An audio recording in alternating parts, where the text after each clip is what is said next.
Let's talk about how much air we breathe in every day, talk about the particle size with breathing, and talk about the gas exchange in the lung. So every day we breathe in 22 pounds of air every day. That's kind of like a 2.5 gallon. If the water, 2.5 gallon weight. And when the particle, like a dust or whatever the particle, when the diameter below 5 micron, it can get into the lung. Like especially PM 2.5 or below, it can get into the lung. And for the air exchange and blood and the air in the end of the lung, it called alveolar, is the same membrane. That membrane is so thin. It just if you see our hair diameter is small, you divide by 100. So that's the layer. That's a thin layer. If you think of any layer in the market, you filter things, any layer, that tissue is much, much thinner than that. So between that thin layer of tissue, the blood will flow throughout and the air inside this alveolar. So oxygen and CO2 exchange.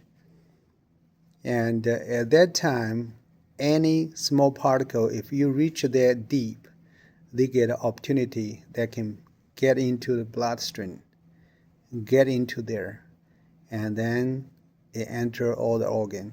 So when they can enter into the organ, since it is a like alien objective, so our body try to attack it. It causes inflammation. So that's why accumulatedly it gives us an inflammation, chronically disease.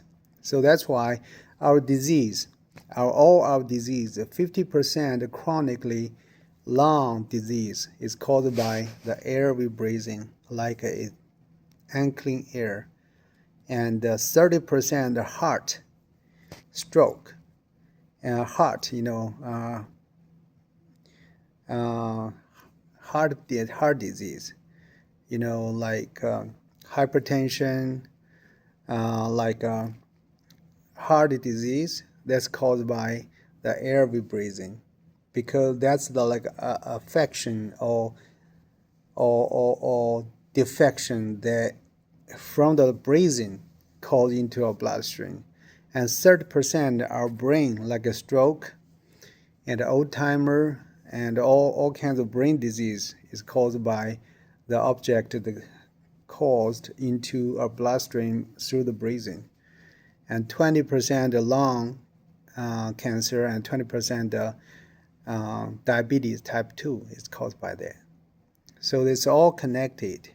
That's why people say these particles in the air is called the invisible enemy or invisible killer or silent killer, because it can get into our bloodstream gradually and cumulatively and then cause long-term damage. That's why and the air we breathe in must be clean.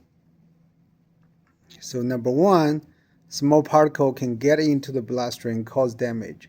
Number two, we breathe in lots of air, lots and lots of air.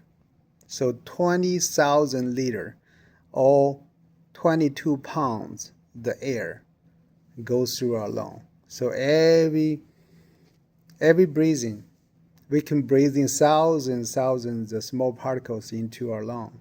It can get into our body. That's why to achieve a clean air and without the toxins is crucial for our health. It's basic so that we can have a healthy life. Yeah, that's why we said how much air we breathe in, how the particle diameter matter, and how they are matter with the health.